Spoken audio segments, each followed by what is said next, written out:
तर आहे मित्रांनो, स्वागत आहे तुमचं आवड गोट फार्मवरती. तर मित्रांनो, तुम्हा सर्वांना माहितीच आहे आपण प्रॉपर शेळी पालन व्यवसाय करतो. तर मित्रांनो, आज आपण अशा शेळी पालनातल्या अति उत्तम चाऱ्याची माहिती बघणार आहोत की त्याच्यामध्ये अनेक घटक आहेत आणि प्रोटीन खूप आहे चांगल्या पद्धतीचं. तर मित्रांनो, तुम्ही माझ्या मागे पाहू शकता ही जी तुती आहे, ही तुती कोणती आहे, जी तुती रेशमसाठी वापरली जाते. तर मित्रांनो, ही तुती आहे. तर तुम्ही पाहू शकता ही तुती कशा पद्धतीने फुटलेली आहे. तर मित्रांनो, ह्या तुतीची आपण आतून एकही कापणी केलेली नाहीये. ही पहिलीच कापणी आपली तुतीची चालू झालेली आहे. तर मित्रांनो, याच्यामध्ये अनेक घटक राहतात, अनेक प्रोटीन राहतं की याच्यामध्ये शेळ्यांनी चारा खाल्ल्यानंतर त्यांना अनेक प्रकारचं प्रोटीन भेटतं आणि खूप उपयोगी चारा आहे. तर मित्रांनो, तुम्ही पाहू शकता हे आपली तुती 8.5 ते 8.5 फूट हिची हाईट झालेली आहे.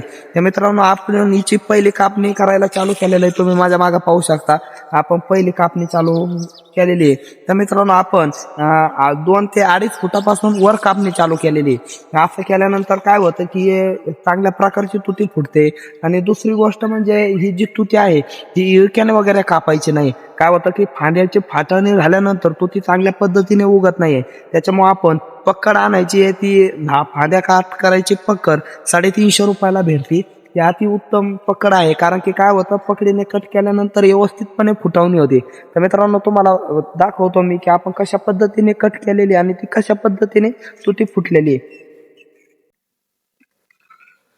तर मित्रांनो, पाहू शकता तुम्ही आपण एकदम पकडीने कट केलेली. तर तुम्ही पाहू शकता हिचे डोळे कशा पद्धतीने फुटलेले आहेत. तर मित्रांनो, एकदम चांगल्या पद्धतीने फुटलेले आहे. मित्रांनो, आपण पहिली कापणी या बाजूने कापणी करत गेलो होतो. तर मित्रांनो, बघा तिथं आता सध्या 1-1 फूट तरी कोंब फुटलेले आहेत. 1-1 फुटाचे कोंब फुटलेले. आपण जशी जशी कापणी करत गेलो, जशी जशी कापणी करत आलोय तशा पद्धतीने मागून कोंब फुटत आलेले आहेत.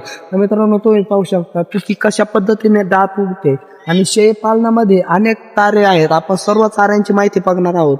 पण तुम्ही पाहू शकता की कशा पद्धतीचा चारा आहे. तुती हा अनेक प्रोटीन असणारा चारा आहे. याच्यामध्ये अनेक घटक आहेत. तर हा रेशमसाठी आणि शेळी पालनासाठी जास्त प्रमाणामध्ये वापरला जातो.